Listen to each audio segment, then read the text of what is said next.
Hello, beautiful humans. Welcome back to the Home to Self podcast. I am your host, Lily, and today I have a very beautiful person and just a very special, dear soul brother with me that you guys get the pleasure of listening to. And yeah, I'm just so excited to bring on Alex. Like I said, such a dear soul brother and someone who's so devoted to this path of self realization, spiritual growth, community, faith. I mean, you're just such a man that really stands in integrity, and you have such a beautiful way of poetically speaking this existence into reality and to connect people and to really see the divine through every single soul that you interact with. And it's such a honor to be walking this path with you. And so I am extremely grateful to have you on and to see where this conversation wants to take us. And so before we go any deeper, I just want to pass the mic over to you and let you just briefly introduce yourself and yeah, maybe let us into your story right off the get-go. Let us hear a little bit about your path that has gotten you to where you are today. Yeah, such an honor to be here, Lily. Thank you so much for having me. And I love like the reflection that you just provided me with. It's such an honor to know you in this lifetime. I was reflecting to you a moment ago that your essence is just like water, and I really appreciate the seasons that you've gone through in your life. And you bring such a calming energy and just beautiful flow to everything that you Mm. do. So I couldn't think of another person that's better to guide others back home to their highest selves and their gifts of what they're creating in the world. And let's have some fun. Let's let it rip. So, yeah, Let's I'm do it. stoked. Yeah, let's dive on in. I feel like when I reflect on my life, it really began for me when the worst thing happened that also was the best thing for me. And that was a near death experience um, that I overcame in August of 2016. And at that time of my life, I was living with my partner in Nashville, Tennessee. And I was devoting a lot of my life to joy and having fun, but I realized that I was devoting my life to really the wrong things that were completely out of alignment. And for somebody that grew up with such a stubborn attitude, that has always been a rebel and always been trying to do things differently and forge my own path and being the unique individual that I am, it took something so powerful to truly humble me, to awaken my soul and my spirit to what was in the highest alignment of my own personal evolution and really purpose on this planet. And to provide a little context there, yeah, I was living in Nashville and I decided to go out on the town with a few friends of mine. And yeah, we were kind of like bar hopping, having fun, going from honky tonk to honky tonk. And we found ourselves on the rooftop. And, I had a couple drinks in me and we're looking at the most beautiful sunset. And I have my arm around, a couple of these friends. And I say to them, hey guys, this life is such a gift. Like, we are so here to make the most of it. And after I spoke those words, I don't remember what happened really for the next 24 to 36 hours. Yeah. After I spoke those words, I walked inside from the rooftop. And at that time of my life, I had this bad habit of getting on railings and sliding down them. And at this honky tonk that we were in, it was 3 stories tall. And there was an open staircase on one side of the building that went all the way up to the rooftop. And so I got on the railing to slide down quite a far way. And momentum carried me backwards over the railing. And I fell about 20, 25 feet onto concrete. Yeah. And fortunately, by the grace of God, I was close to one of the best emergency medical centers in the whole entire country. I was very close to Vanderbilt, and I got rushed into emergency surgery. At this time, it was about midnight, and my parents received a phone call from the surgeon saying your son is being rushed into emergency surgery, and he has about a 10% chance to live. On that impact, I broke my ankle and my hip and fractured a vertebrae in my neck. Yeah. And, I just have so much gratitude and love for my parents. And I couldn't imagine the pain that they went through receiving that phone call. Yeah. After going through that surgery, I awoke in the hospital about, 24 hours later. And when my eyes opened, I felt like I was experiencing life for the very first time, for the very first time. And there was this deep knowing in me of like everything that happened. And memory is a really interesting thing. I always get the question of like, where were you in that process? Did you have a moment where you were going through the veil or, experiencing what life was like on the other side? And for me personally, there was such a period of just pure like bliss and pure like love consciousness.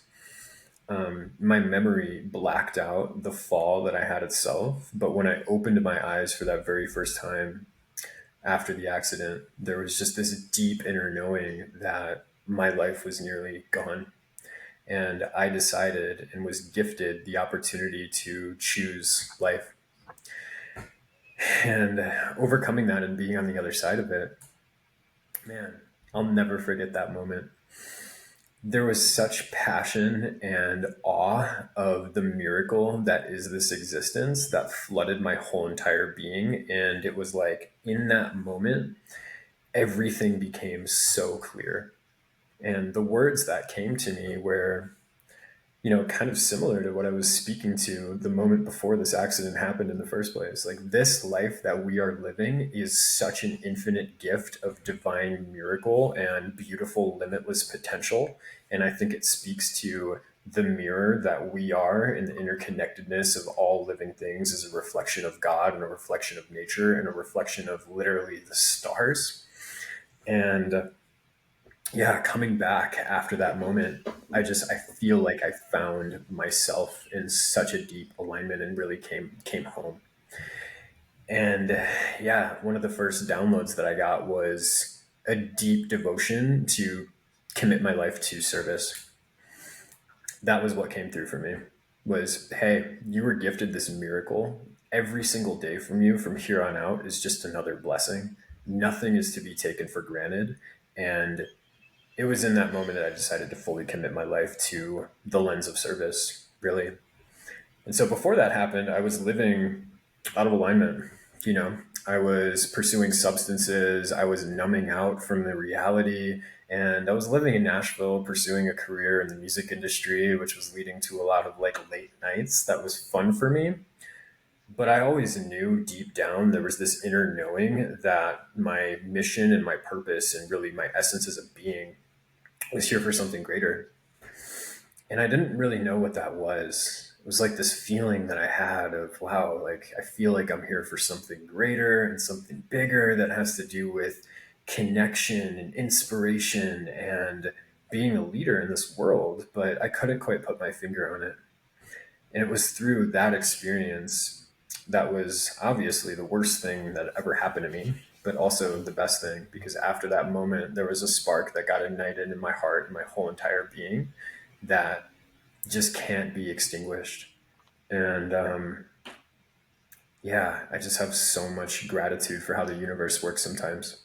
There's a story by Joseph Campbell, and he talks about the hero's journey. And in the hero's journey, we're all on our own paths. We're all overcoming challenges and being the heroes of our own story. And we're faced with so many different opportunities to grow and choose how we're going to decide to show up in the world. And when I reflect on his teachings, like occasionally when we're living out of alignment, I feel like the universe will constantly be calling us forward and saying, hey, like, you're out of alignment right now. That decision doesn't feel good for you. And at first, it's like a whisper, it's soft. And then eventually that call just gets louder and louder and louder. And if we continue to be ignorant or not to have the understanding to really change and embody that, eventually the universe is going to hit us with a sledgehammer and wake us up. And that's exactly what happened to me with that fall and that accident. And so after that, I did a lot of studying to really understand what is the soul, what is having a mission, what is devotion, what is faith, what is belief, what are we really living for? Um, and it was through that I discovered really like Thich Nhat Hanh and started revisiting a lot of beautiful spiritual teachings. And every single morning I wake up and I ask myself three questions of, why am I here? Um, what is my purpose? And, what am I grateful for? And really, who am I? And it's through that cycle that's like this continuous evolution of what I like to call like Delphi, or knowing thyself. And when you have such a deep knowledge of knowing yourself, I feel like we can get quiet enough to really listen to the signs that the universe or the divine or God is putting in our fields, so we can live in true alignment with our essence and our souls and our dharma of what we're here to do as people. And so after that moment, I looked at myself in the mirror and was like, wow, what do I want out of this life? Like, who am I? Why am I here? And I decided to, end the relationship that I was in. And that brought me to Peru.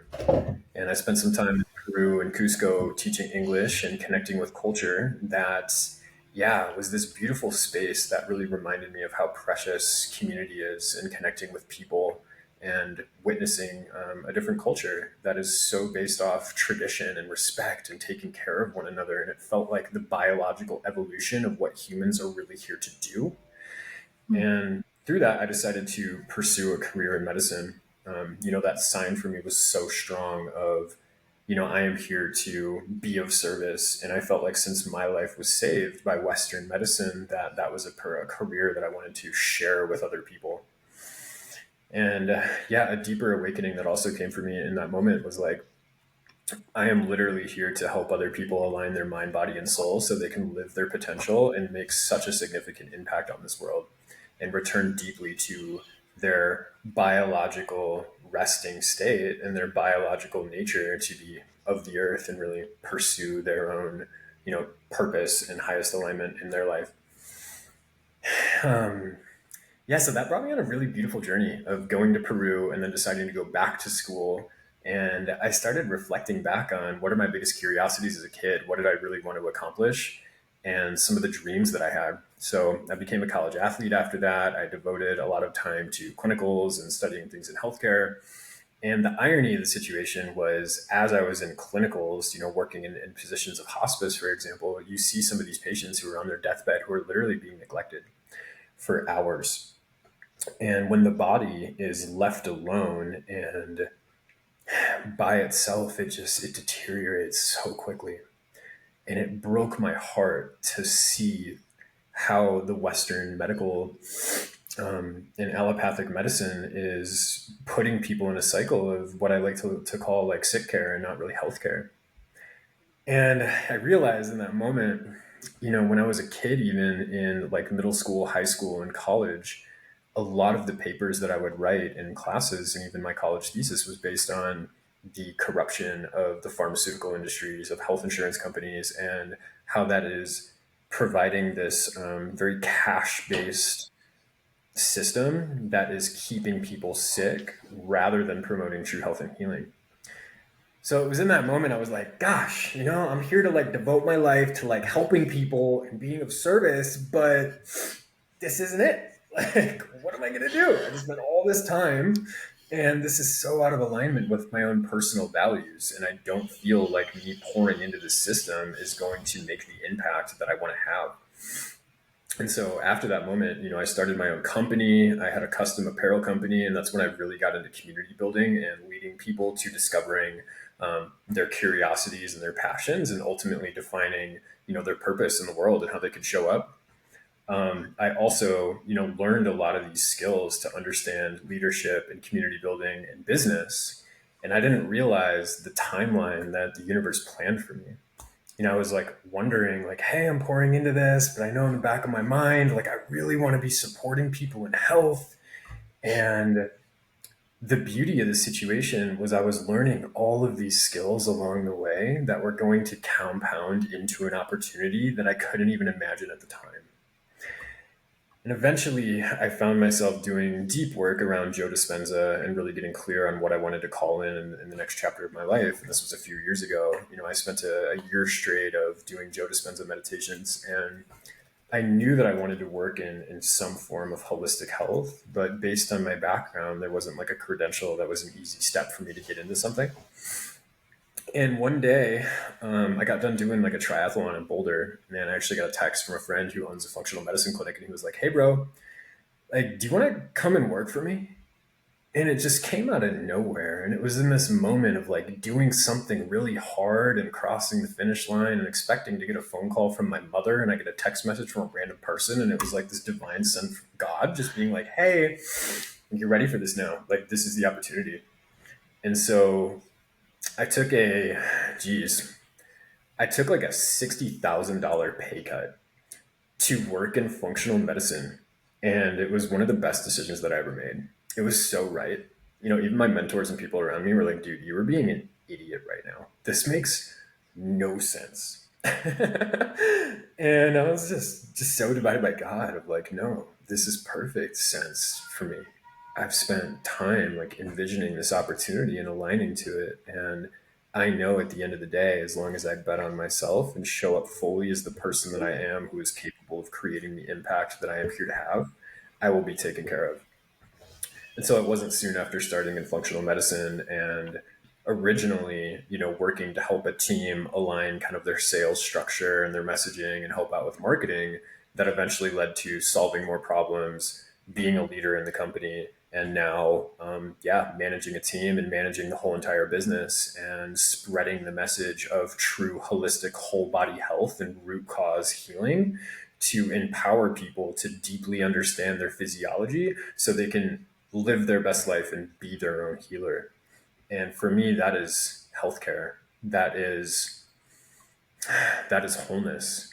The etymology of the word health literally means wholeness. And we as individuals are so whole. We have everything that we need and more. And I think once you're able to really understand what wholeness and unity really, really is, you know, there's all these different aspects that make up who we are as an individual. We have our relationships, we have our communities, we have our financial health, we have our mental health, our physical health, our connection to God, you know, our traumas, our pain, our insecurities, what we believe in. And there's this beautiful symphony of values that is being conducted to really orchestrate our wholeness. And I think when you look at life that way and you start to really reflect on like being a divine reflection of God and this light being who has trillions of cells, such a diverse microbiome and a beautiful ecosystem. And if you look at 1 square centimeter of the human skin, you're talking about millions of mitochondria that have more energetic potential than 1 square centimeter of the sun. Like, it's those reflections where you're looking in the mirror and like, man, I'm so sorry that somebody didn't hold the door for you the other day, and you woke up and you were pretty mad because that person cut you off in traffic. Like, I'm sorry. I'm sorry, but this life is so beautiful. So that's a little insight into my personal journey. Another thing I want to share that's coming to mind is, I'm so grateful to have made a full recovery after that accident. And I was very worried about, losing my memory or how it would affect me. And the hardest part wasn't really the physical recovery, but it was the mental burden of having such a significant brain injury and thinking to myself, like, wow, how am I going to be changed for this? Like, people are going to look at me differently. Is there something wrong with me? Am I broken now? And that was really the biggest battle that allowed me to go so deep into the path of wholeness, the path of unity, the path of oneness, the path of like being complete. And after that accident, fortunately I had no like cognitive impairment and I still had all of my memory. But one of the things that happened to me was I lost the hearing in my right ear. So I'm 100% deaf in this ear. And I wholeheartedly believe that I am going to be able to heal again, to hear again. But it was within that, before the accident, I wasn't listening to where life was guiding me. And after the accident, having my hearing being taken away was this reminder that we are so here to listen. And it's kind of this interesting paradox because while I'm deaf in one ear, and if someone's talking to me over here at a restaurant, I'm going to be like, what? And I can try to read their lips. But it's reminded me to listen so deeply to my own soul and my own calling and to other humans. And yeah, it's been a really interesting gift, really, to be somebody that can't hear fully in one ear, and how that has impacted my journey to awaken to senses and listening a little bit more. Thank you for sharing all of that. You're one of those people that I can just sit here and like listen, and I'm like, just keep talking. I just want to listen to you talk. Like, you're such a channel, and your story is so powerful. Every time that I hear it, I'm just like, I get goosebumps because you're such a testament to like really choosing to see the reality that is going to be of highest service to you into this world, right? Like, someone else could have been in that same accident, that same situation, and gone straight into victimhood, right? And no one would begrudge them for it. Like, that's right. It's so difficult to go through trauma like that, to go through something that completely like shifts your reality in such a drastic way, and to be so close on the brink of death, and so easy to fall into victimhood and be like, why me? Why did this have to happen to me? You know, especially here's a good guy saying like, look at this sunset, like, let's make the most of this life. You're already seemingly in a good, you know, place. You would say, like, people be like, oh, that's such a good person. Why do bad things happen to good people? Right? We hear this a lot. And yet for you to then come out on the other side, and, you know, I'm sure there was moments and you know, a phase of maybe like struggle at first, but regardless, the point being that you got to the other side of that and had such a wake up call in the direction of like, hey, let me figure out how to make the most of this precious life. Let me remember that this life is a gift, and what am I here to do? Who am I? Like, these kinds of questions that begin the entire spiritual journey. It's just such a testament to me. You know, so much of this work that I talk about is the mindset work, the subconscious work of like how we are the creator of our reality based on our conversation about it, and therefore what that inspires in the journey we walk. And so this is just such a beautiful example of that, and it's so inspiring to hear, because if someone like you can go through something like that and come out on the other end with even more of a desire to live and to give back and to be of service and to, you know, reach new heights, then I think people listening to this who are in a different kind of struggle situation can really like take a lot from that. And another reason why I love this podcast, so we can share each other's stories, because it really does spark something within us, right? Yeah, absolutely. And I think I'd love to hear your thoughts on that too. You know, I think from my Yeah. perspective, life is always giving us opportunities to make a decision of how we're going to respond to challenges that are in our life, right? And we can look at something and be like, man, this sucks. This was so hard. This was so painful. Why did that happen to me? Like taking the victimhood approach, or embracing it with the other side of, what is this here to teach me? What can I learn? How can I turn this pain into purpose? How can I alchemize something that is so difficult and turn it into such a gift? And from my perspective, I think it starts from really realizing, like, is life happening to you or is life happening for you? And I think it's these subtle shifts that we're approached with every single day to be in complete control of how we respond to the situation that's in front of us. And it's a complete choice. And yeah, I'd love to hear from you, like, how that has shaped your life and the work that you're doing in the world as well. Yeah, I mean, I couldn't agree more, you know, and it's so interesting because so much of my story, I mean, I think to some degree, this is all of our stories as humans, but for me, especially, like, I grew up in a household that was very deep in the victim mentality. And, you know, no fault of my parents or anything. There's just, this has been passed on generationally, and we're so privileged to be able to have access to this work and this knowledge now that, yeah, I feel really grateful for that. But, you know, when you're just unconscious to the power of perspective, the power of reality, to to the greater intelligence that is life, then that's just the default survival mechanism. And so that was most of my life. And I did struggle so much with that because it was always a victim mentality of like, why me, and fighting and trying to control and just feeling, powerless and whatnot. And it was just this vicious cycle. And so when I got into this work and really started to realize just how much more influence we have over our life and what we see and therefore experience and create more of, I was like, whoa, like this is it, And Yeah. at this point where I sit with my, in terms of how I view this now, is that, as you mentioned too, like I really do believe that life is on your side. Like life is here to help you become the highest, most authentic, most vital version of yourself.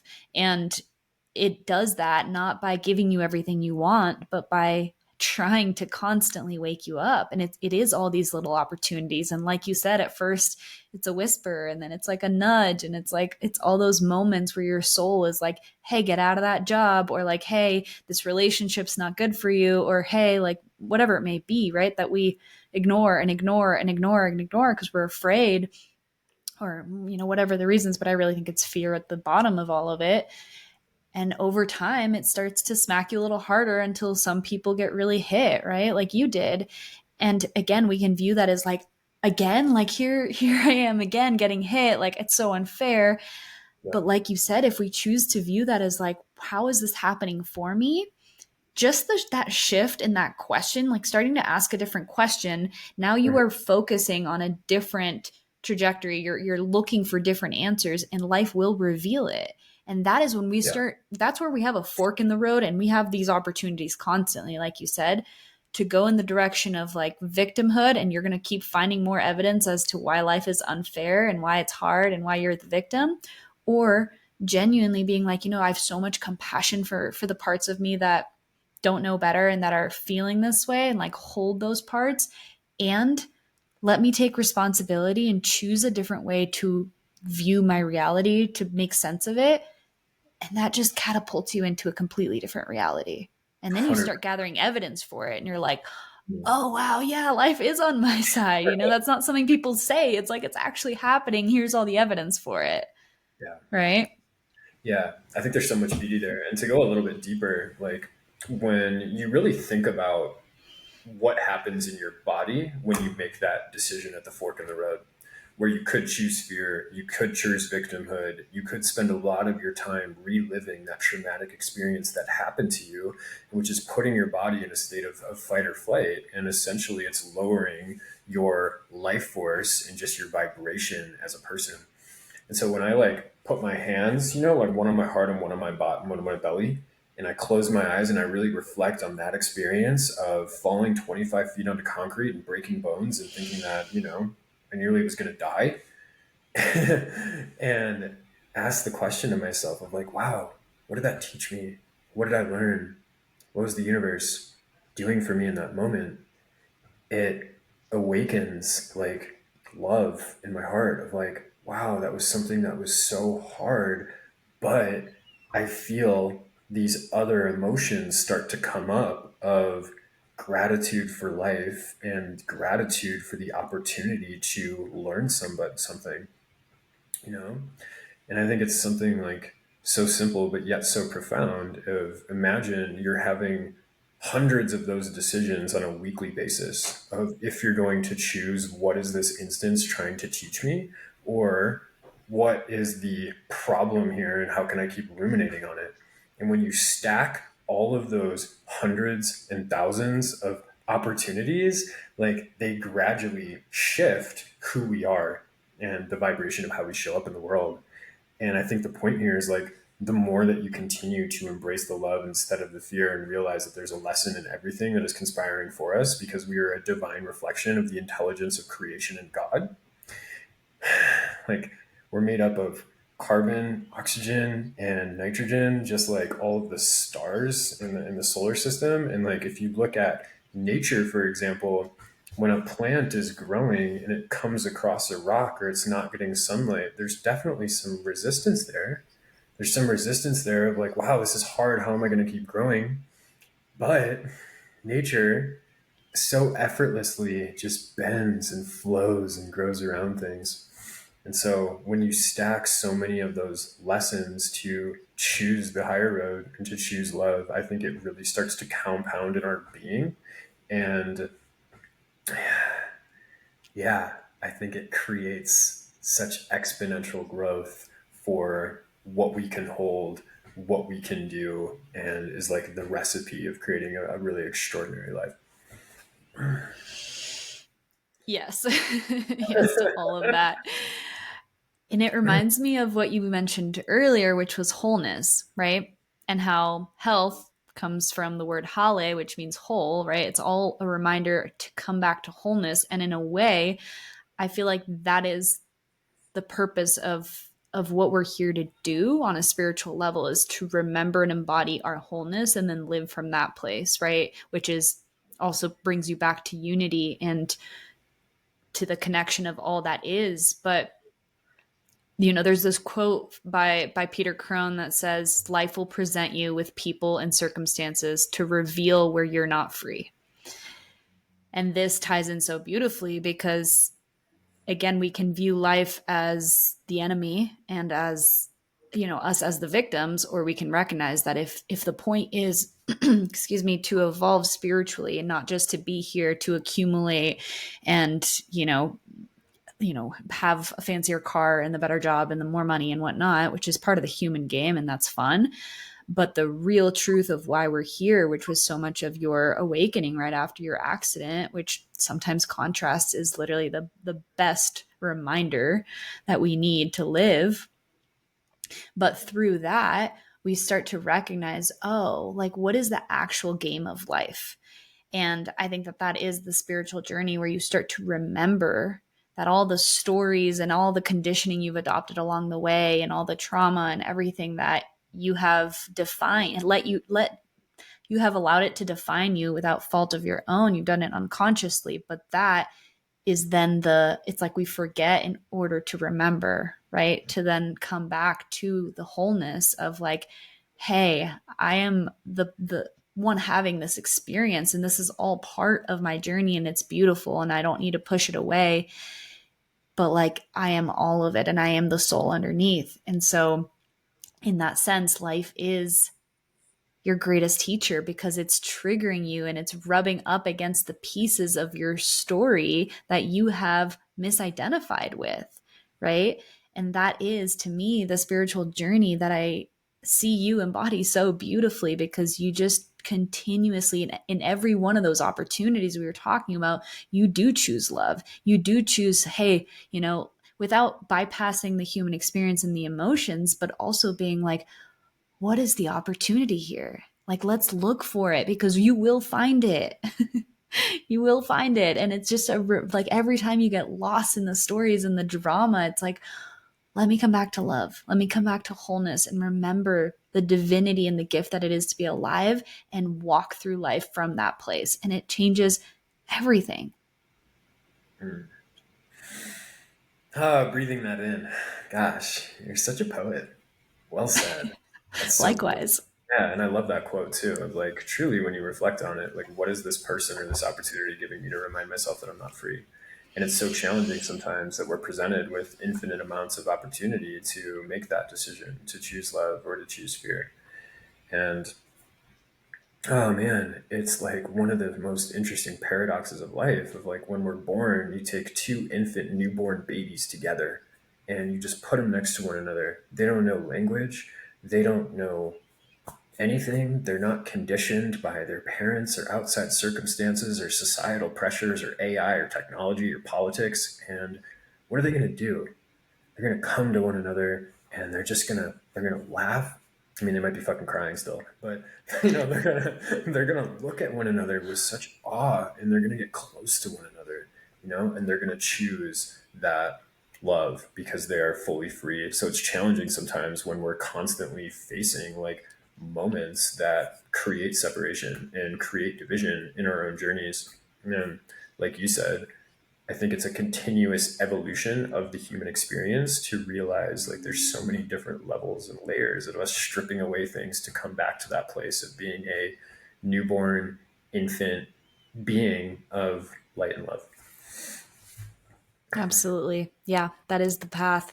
And so this kind of leads me beautifully into community. And community has, I know it's impacted your life in such a big way. You've been living this for a long time, and myself included. And we've now created a beautiful community here in Boulder that we're both a part of, and has just, it's just added so much color to every area of my life. And it's one of my favorite things is to like bring people into just the love that is this ever evolving group, and just being able to do life alongside each other and support each other through the good and the bad and everything in between, right? And so knowing that you have prioritized community for a long time now, it seems like after your accident is the story you told us. I'm curious to hear kind of like what, first of all, how has community impacted your life, and what are your thoughts on humans returning to this like more tribal living, and why that is so necessary for our well-being across the board? Yeah, absolutely. Yeah, thank you for posing that question. Yeah, to start with the impact that community has had on my life, I think it reflects to my childhood. And there's so many different forms of community. So first off, let's break down the etymology of community. We have com, which is together, and then we have munus, which is the other Latin root word, which can be gift or service. So it's a common collective of people who are coming together with shared values or gifts to be of service to one another or a collective mission, right? And I think at a young age as people, we have our families, which is like kind of the first community that we are a part of. And, for some people who have a mother and father and siblings, there's a dynamic there. And oftentimes we feel a deep sense of like security and love, and we're hanging out with one another, and there's so much beauty. And we live in a society today, which is such an interesting paradox where we have more technology and more opportunities to connect with one another than ever before. But for some reason, we are more isolated than we've ever been. And so before I dive into that, community, how it's impacted my life,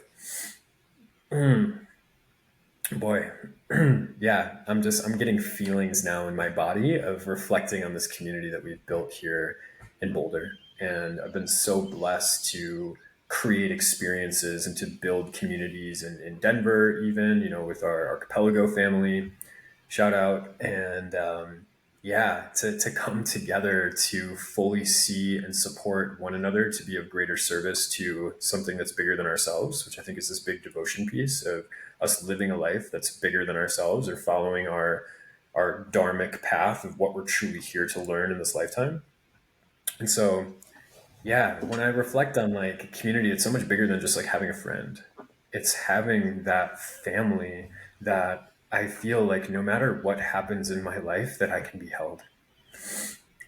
And hypothetically speaking, if another traumatic accident like that happened, if I lost my job, if I had no financial like abundance, if I was completely lost as a human, I feel like I would still be supported.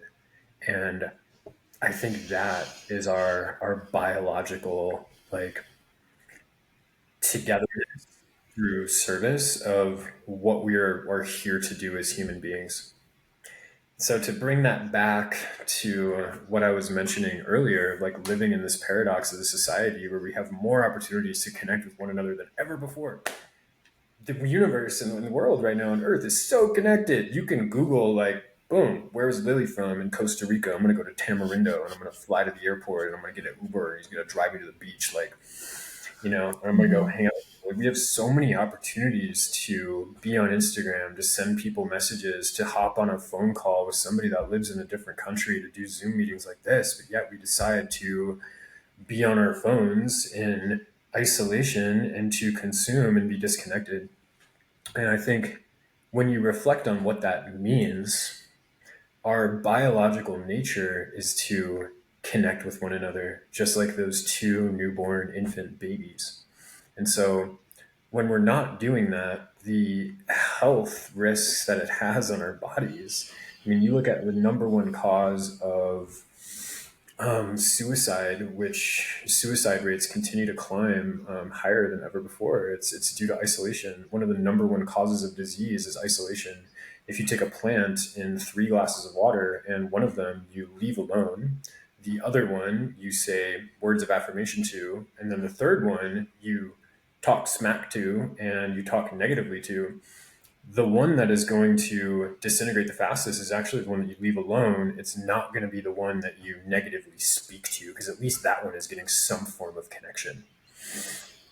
And so, yeah, without community, without connection, I think there's so many massive health risks there. And you start to reflect too on like societal pressures, especially living in America, where everything needs to be done yesterday. And we have these massive cities where there's so many people living in New York, for example, but nobody's grounding on the earth. And you live in an apartment building with 3,000 people, but you don't even know your neighbors. Like, whoa. And you start to look at the isolation and the health risks that has on our nervous system from an evolutionary standpoint, really. And I think that's why we're seeing more children with chronic disease. I think that's why we're seeing autism rates increase. I think that's why we are experiencing a literal pandemic for individuals who are not connecting with one another in the way that we have for millions of years. And, I reflect back on, there's a beautiful book called Sapiens, of the path of human evolution. And you look at a lot of these societies, even like Egyptian, Mayan, Incan cultures, Native American tribes who, lived in villages with like 50 to 100 people. And their values that they shared, where there were hunters, there were gatherers, there were women who were taking care of the children, and there are these carved out, very defined roles where everybody knew who they were and they felt so supported. So if anything happened, they would look out for one another. And you look at the signs of nature, like you look at, animals, for example, and, you look at a swarm of birds, marmorated of birds, and they are all supporting one another. You look at a forest, and through the mycelial network and connection of all of these different trees who are all individual but share nutrients through one another's root systems, and they're supporting one another, like nearly everything in nature, from pack animals to plants, are in community, sharing nutrients, sharing resources, and encouraging the highest growth and the highest evolution for, really one another, and for unity and for the collective. And yeah, it's something that I'm so deeply passionate about, because I think it is through community and through connection that we are going to be able to not only heal disease, but really help one another grow and thrive and choose love to make the biggest impact on saving this planet and saving ourselves. Yes, so well said. It really is how we will save this planet and save ourselves. Like exactly what you just said is the remembrance that we are one, that we are connected, and that we need each other, that we were never meant to do this alone. And it's like, it's Mm-hmm. fascinating to start to see the effects of isolation. And Dr. Zach Bush talks about it too. I love the way that he bridges, and you do this really beautifully too, but bridging the micro to the macro, and just it reminds you of the intelligence of life itself, and how there's just it's so connected and in sync. But something that he says a lot too, which really blew my mind, was how a cancer cell becomes cancerous when it becomes isolated from the rest, and then it starts to drain and malfunction and duplicate. And it's so interesting. And then you look at, like, even people who commit crimes and people who just do horrific things, even like kids these days, like school shootings and stuff, which is devastating. But it's like a lot of those people end up are people who feel so isolated, and like they are disconnected from the whole, and that they don't belong. And that is our most primal need, is a sense of belonging, right? And it doesn't condone behavior, but I do think it reminds us a little bit to like have compassion and remember that like we're all desiring to be connected. And something that I've just noticed so deeply is that it's it's the number one thing we crave more than anything is like true, intimate, deep connections with other human beings where we can be fully ourselves and be fully seen and loved and supported for who we are and do that for others as well. And so knowing that this is what people desire, and I think a lot of people recognize this. I talk to a lot of women every day who are like craving community, but they don't know where to start. And so I think you're actually a really good person for people out there who are like, yes, this is what I desire. Like, I want that. I want people who are on maybe a similar journey. What would you suggest in terms of how to start putting yourself out there, what you should embody, or like any guidance? Because I think that that's, yeah, that Mm. would be really helpful for people. Yeah, absolutely. And I love your reflection on the micro to the macro. And like you said, we are not meant to do this alone. We are not meant to be in isolation. And the more that we come together and form communities, the more that we are increasing the health of the wholeness of, really what it means to be human and the planet too. Such a beautiful interconnectedness there of all things. So that's a really great question. I've reflected on this quite a bit. And being somebody who's moved to different cities before, I know it can be really challenging, especially when you're like, hey, I don't know anybody. And what do I do? And I think a common misconception a lot of people have around community, at least in my own experience, is we want to find the people to then do the things. So we want to envision this world where we're like, wow, I have this awesome group of friends that has similar interests in mine. Maybe we're playing sports, maybe we're going to concerts, maybe we're going on hikes, spending time in nature and having poetry nights, doing family dinners. Like, how great is that? And so in our minds, I think it's easy to say like, wow, I feel like I need to find the people in my life to then go do the things I want to do. And what I encourage a lot of people to do is to think about how can you do the things that you love to attract the people that are meant to be in your life. So, how can you go and do the things, pursue your passions, like go sign up for that class, go walk into that gym, like go hold the door to that stranger, go say hello to that person in places that you really enjoy being in. And I know that can be challenging for some people to like go by yourself, maybe to a concert or to an event or, to have an experience that you would normally want to do with others. But I think that's where a lot of the magic in meeting like-minded people who you're meant to be in community with, that you really resonate with on a coherent frequency, happens. Yeah. I mean, that's beautifully said. And that's how we all came to be, right? Is because we put ourselves out there too. And yeah, it's so true because it's like if you follow what lights you up, you are bound to end up in spaces where there's other people who are also interested in that. And then you have shared Yeah. values and shared interests. And from there, and it pairs so beautifully with like doing all of this like inner work and, alchemizing fear and pain into purpose and all that, and like really becoming your authentic self, because the more authentic you are, the more you're going to attract people who meet you in that frequency, and then it's going to be a beautiful like conscious connection, and that's Mm. really I think what we desire. And so yeah, beautifully said. And I think that alone is like can get people so far. And so let's dive in a little bit, kind of pivot a little bit towards devotion as a way of life, because I think this is another thing that I really love about you. And it's just such an inspiration because I feel like you truly live your life in devotion to love, to service, and to something greater. And Mm. that's, we can say that, but it's different when you see someone that's like actually doing that. And it's from the smallest things, the prayers you speak before, like there's so much intentionality behind what you do. And I'd love for you to speak on that. And what does that mean to you? And how do you do that and why? Yeah, for sure. Thank you. Hmm. Yeah, devotion for me is living for something that's so much bigger than yourself. It's as simple as that. It's realizing that we are such small, little specks, but yet we are so powerful. And I think something so beautiful happens when you're able to fully give yourself to something that is so much greater than yourself, whether that is God, whether that is community, whether that is family, whether that is being of service, and all of the different like intrinsic values that you really appreciate as a person.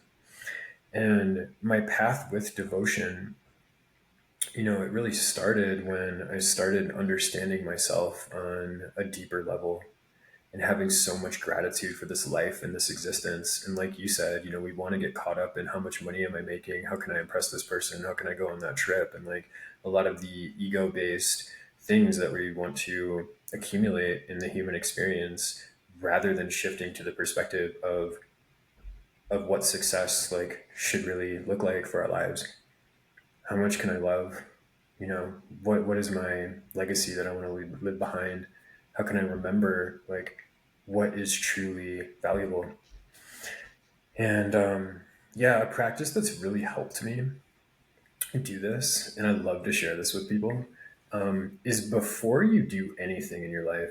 So, for example, before I got on this podcast, I did this practice, and it's a simple intention practice where I'll release the thing that I just did before, and then I'll do that by closing my eyes and just saying, release, release, release. And then before I jump into something new, pouring an intention of how I want to show up into that new thing. And I think it's through intention that we're able to create a deeper connection to presence and like remind ourselves what we're really here to do. And so before I got on this podcast, the intention that I had was just, three words that really drive me. And they change at different series of my life. So in this current chapter, I wake up every morning and I do a Tai Chi practice and I close my eyes and I tap in the intention and I repeat it 3 times. So for this podcast, it was love, service, and impact. And that's been a common theme of my life really for these last couple of months. And it kind of changes. And it's so ingrained. Like at first it becomes an idea of like, I want to show up with love, service, and impact. And this is what I love so much about the connection between devotion and integrity. And so when we really look at what integrity is, it is honoring the commitments that we make to ourselves. That builds integrity. That allows us to live within truth within our own beings. And so at first it's an idea of like, how can I show up with love? Maybe I have to think about that decision that I need to make to choose love instead of fear, which can be challenging. But the more that we practice it, the more that we live with intention and keep the promises that we're able to make with ourselves, the more that it just gets ingrained with who you are. And you don't even need to think about it. And that's what I love about integrity. Like you're either in integrity or you're not. There's no middle ground there. There's no like, it's pretty black and white in my experience. And so when you were like keeping the promises that you've made to yourself, you were fully living in integrity, then we are capable of just being so embodied in devotion. And what I mean by that too is like to go a little bit deeper. Oh, it's so fun thinking about this. It's such a way of life. It's not like I'm thinking about what I'm devoted to. It just becomes your being. And I think when you really look at the parodies of that in nature, this is something I'm super passionate about, is every single living thing. You look at honeybees, for example, they're never thinking to themselves like, what am I going to do today? Or like, man, I think I'm going to go swimming. Or like, maybe I'm going to go on a hike. Like they're living so deeply in integrity, and every living thing is living so deeply in integrity. But us human beings, where we have these comprehensive, these complex brains and these neocortexes and these hippocampuses and our occipital lobe and our frontal lobe and these egos, like we have these choices to choose how we're going to show up to the thing that's in front of us. And that creates like a dissonance of, not knowing like who we are and what we need to do and what our purpose is and what our mission is. And so, yeah, being devoted is literally like breaking the cycle of being a human who is choosing fear, and you are living in such integrity with the values that you were meant to live through your purpose. So for me, that looks like love, service, and impact. And then, yeah. Does that make sense? Yeah. To me, it does. Absolutely. I feel that, it's like it's a feeling, it's a resonance of devotion, of integrity, and of like letting something greater than you move through you, move as you. That's how I view it a lot is, and I think ultimately we go on these paths and we decide for ourselves, like, what is my truth? How do I experience devotion? What does that mean to me? And that's part of the beauty, is like we each have our own way of expressing kind of the same thing. Um, but yeah, I think that the way that it comes through for me is like following what's true, that's usually in my body and in my heart versus my Mm, head, right? And you can think of that as fear and love too, because I think that God, life, universe, the intelligence of all that is speaks through us. And it's when you get truth bumps, as I call them, which I've gotten so many times throughout this conversation. I'm just like, oh my gosh.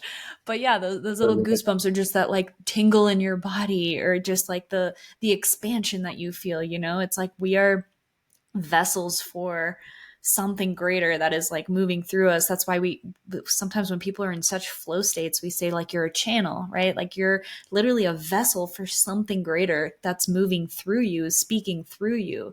And so the more that we can trust that over what we think we should do, think we should say, the conditioning of our mind and what society has taught us, right? Or what we've adopted through our fearful experiences, that is the difference. And I think that that is being in integrity with something higher, where it's no longer just about you and what you can achieve. You will always be the beneficiary of it as well, because even being of service, like you are receiving the gift of that as well. It's a symbiotic experience.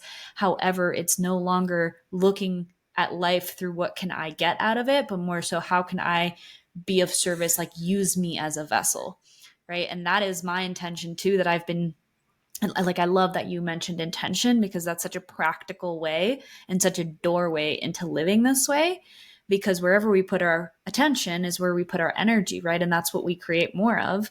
And so again, if we can train our minds to like look of what, like, to be of service, to use us as a vessel, or whatever that intention may be for you, to be a transmission of love, suddenly you start getting opportunities to do that in your everyday life. It's crazy. It's yeah. something Austin and I like love. He'll go out to the office for work during the day and has his whole day, and then he comes back, and it's like just day after day, we're like, we put the intention out there, and he's like, oh my gosh, I had this beautiful opportunity to like talk to these people in the sauna. And it was this beautiful interaction that was so divine and synchronistic. And life will give you the opportunities if you set the intention. And so that is, Mm, I love that you mentioned it like that, because it really is, it can mhm. be simple. 100%. And I love what you said too, of like when you set the intention, attention or energy goes where attention. Gosh, what am I trying to say here? You said it right. Yeah. Yeah, energy goes where attention flows. And when you set the intention, then you're living in integrity. And then, like, the way of the universe and how it communicates is you clear yourself. So you are fully in integrity with yourself. And then you are an open channel to receive, like, all of the love that is around us. And I think the more that we're able to truly clear and align everything about our being and awaken all of these energy centers, then we are going to match the vibration or the beautiful experience that is able to meet us in that. And when you look at like the reflection of why do some things happen to good people, you know, I think the law of the universe is like when you are vibrating at like a negative frequency, or if you're thinking about fear or shame or guilt or holding on to a lot of unprocessed emotions, that can physically manifest in negative things in the body. And so there's a beautiful thing happens when you're able to live in integrity and just really awaken all of your energy centers. And it's not just about, for me, like not just living fully from the heart.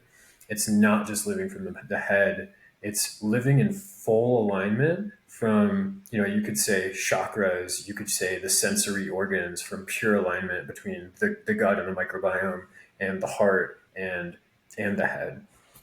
And I think when we do that, when we awaken the full energetic alignment of our being, then we are able to be so much more present and in flow with this beautiful dance of life. And that's where the messages and the synchronicities and the magic naturally comes our way, because it is being it's just it's a match. It's an energetic match to the vibration that we're giving out in the world.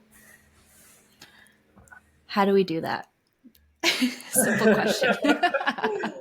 No, but truly, I mean, I think for, I think a lot of the listeners of this show are on this path and they are starting to do that. And like, from your perspective, how does one begin to, because I would say that's alignment, right? Between Yeah, your wholeness, between all parts of you and and all energy centers. 100%. Obviously it's an ever evolving journey. I don't think we ever just like get there and suddenly we're just like fully aligned forever.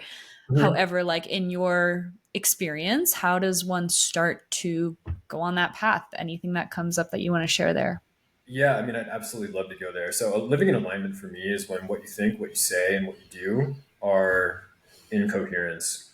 And I think that's where it all starts. And there's a lot of different ways to think about this. I think for a while, the old paradigm that I used to live by was like, how can I take the 18-inch journey from my head into my heart and just live so unconditionally from here? And a big thing that I've been integrating, especially over the last couple of months, is like my heart's a little drunken lover. It is so big and it loves everybody, and sometimes it gets me into trouble. And so for me, it's more important to live in full alignment of like my energetic expression. So I am just a literal like being of light who is standing so firmly in my power and feeling a deep rooted connection to God that the clearness of the channel starts to attract the things that are meant to be in my life. So looking at that as kind of a definition of what it means to live in alignment, I think there's a lots of ways that we can get there. And for my personal journey, it starts with the intentions that I'm setting in every moment of every day. So one thing I love doing is Tai Chi. Like you said, like energy is everything and everything is energy. And when we do Tai Chi and we start to tap on those meridian points and awaken the energy in our body, that can be a good physical way to open up. And then doing tapping of intention has really helped me too. And like having 3 words every single day. It's also how we speak to ourselves before we go to bed, how we wake up in the morning, the inner communication that we have. And if you're thinking negative thoughts, you're going to be flooding your body with chemical messages that oftentimes can trigger cortisol and isolate cells and lead to things like disease. And so I think when it comes to aligning, and this kind of ties into purpose too, like oftentimes we want to add things into our life and we want to add in like practices to align, and I think it's almost about removing the things and getting back to our pure fundamental resting state of what we were born as these beautiful beings of light. And so yeah, a couple tips here. Meditating in the morning is huge for me, like doing a mental process to literally just let go and get clear on like what I'm going to align with for that day. That's huge. Tai Chi's been a huge practice of mine. Being in community is another huge one. And focusing on the things that really light you up and like pursuing your passions as a person, those are the things that come to mind. I think the beauty of this game is it's different for everybody. Like, I love playing basketball. Sometimes I get on the basketball court and I am so in flow with life that after I play basketball, I feel so good that a lot of amazing things like tend to happen. So I encourage people to get clear on like when are you in your biggest flow state, and having intention and like energetic action is important, but when you're constantly in a state of like doing the things that you love and you're in integrity with what you think, what you say, and what you do, that creates alignment. Beautifully said. Yes. I love the idea of following more of what brings you joy and when you are feeling most like yourself, because that, like we talked about earlier, increases your energetic frequency too. And when you're vibrating in more of those feelings of love and alignment and truth and service, life starts to open up. You start to see the synchronicities. You start to get the breadcrumbs of like, hey, go this way. And this is like how the path unfolds for us, right? Individually, there's such a unique journey there to take, but that's a beautiful way of explaining alignment. And thank you for sharing some practical tips for people to take home too. So as we start to wrap this up, I have a couple more questions for you. The first one, out of curiosity, and I want to hear what you have to say here, but like, what would you say at this point in your life is your soul's purpose, mission, message that you want to share with the world? Hmm. Yeah, ever since my near-death experience 8 years ago, it's been really consistent for me. And Mm-hmm. for me, it's all about alignment, honestly. Energy is everything. Everything is literally energy. And when we fully align ourselves and raise our vibration and return to love as human beings, A, so much magic and extraordinary things are going to enter into our lives, but B, we heal the world, we heal one another. And I think it's through that alignment that we're able to make the biggest difference on rewriting the course of history in this really exciting time right now. And so, after my accident, the things that came to me where I am going to deeply devote my life to helping people align their mind, their body, and their soul so they can really, like you said, and like being on this podcast is beautiful, come home to themselves, come home to love. Like, it's here for you, it's waiting for you. You are it already. And the more that we align with it, the magic really happens. And when we start to reflect on purpose, it's not about finding your purpose. That doesn't exist. It's about aligning with your purpose. It's about clearing the channel, listening to the messages so we can align with the beautiful dharmic paths that each of our individual souls are here to create as we live in integrity with our highest truth and help heal the world collectively. That's it. Beautifully Yeah. said. Once again, is there anything that I haven't asked you that you would like to touch on, or is there any like final words to the listeners, to whoever might be listening to this, that you feel called to share? Yeah. Yeah. One thing I feel called to talk about is in this current state of life that we're living in right now, it's such an exciting time. Such an exciting time as we shift into this technological boom, and you could call it like this Aquarian age. You can call it this new earth that's being birthed. And one thing I like to remind people is like the new earth is here. It's here and it's within each of us. And we have the opportunity and the decisions to choose love or fear every single day that helps manifest that new reality into existence. And a message that's been coming through for me really over the last couple months is reflecting on the two most powerful words in the English dictionary. And those words are I am.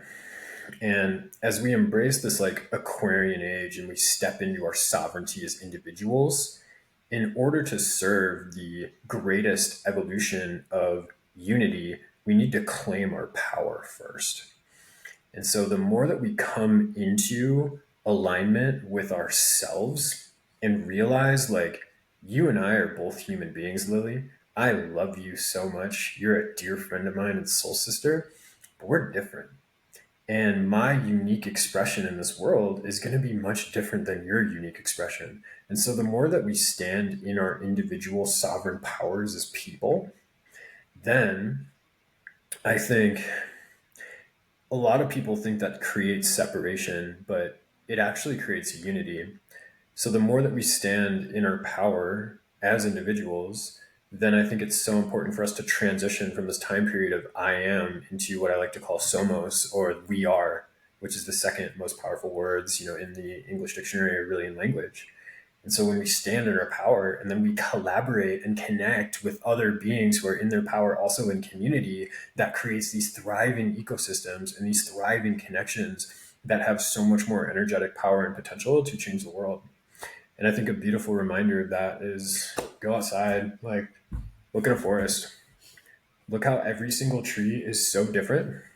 The shape of them, the bark sometimes, like their leaves, but you realize it's through embracing their own uniqueness that they are all able to support one another, share resources, and create a thriving environment or, a forest or ecosystem. So yeah, Mm-hmm. that's just the transmission that I have in the collective is like in order to create the greatest level of unity and evolution for humanity right now, stand in your power, align with your truth, find other people who are doing the same, and go create magic together. Yeah, it reminds me also of our microbiome, right? To tie this back to health, which is where kind of we started. The microbiome is healthy when it's diverse, when it's a diverse ecosystem, right? And we've lost the diversity, eating the same foods that are very lacking nutrients. And so the more diversity we have in our bodies, the better that our bodies function. And so again, it's the micro and the macro. And I love that because I think so much of, also going back to the idea of belonging and community, or the desire, the primal need. I think for a long time we have thought that we need to be like everyone else in order to fit in order to be loved, right? And so I know for so much of my childhood, that was my main priority, is like notice how other people are, especially those I want to be like friends with, and then act like them, dress like them, talk like them, and it, to some degree, before you go on this path and you start to appreciate authenticity and start to see the world through this way, to some degree, I guess maybe it can work. But true connection, true intimacy, true depth, true vitality, power, all of it is really owning your uniqueness, knowing that there's only one of you on this planet, and that makes you incredibly special, infinitely valuable, and nothing can ever change that. And through embracing our uniqueness and recognizing how it all fits together like a beautiful puzzle, then we start to collaborate and create community. And that's how we become that one, that somos. And so, Mm. mm, yeah, Yeah. I Thank love you that. so much for that. Yeah, and I love the analogy of the microbiome too. And it's Mm-hmm.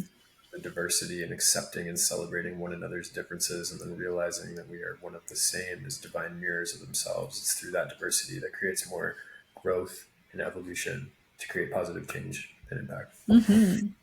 Yeah. Amen. Oh, yes. Oh, Alex, this has been such a beautiful conversation. I knew it would be, but I was just so excited to have you on. I feel like we just are speaking the same language through different vessels, and that's all. That's it, right? We're all an expression of source, but in very unique ways. And so that is the beauty of it. But I just really appreciate who you are as a human being, the way that you love, the way that you walk through life is an inspiration. It's artful.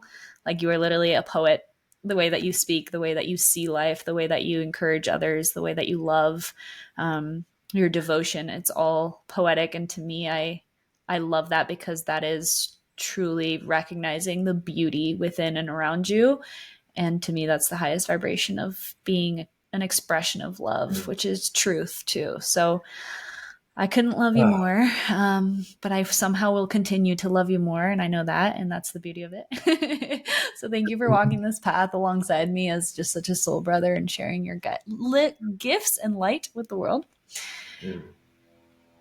I'm going to pause, and then I'm going to ask you one final question.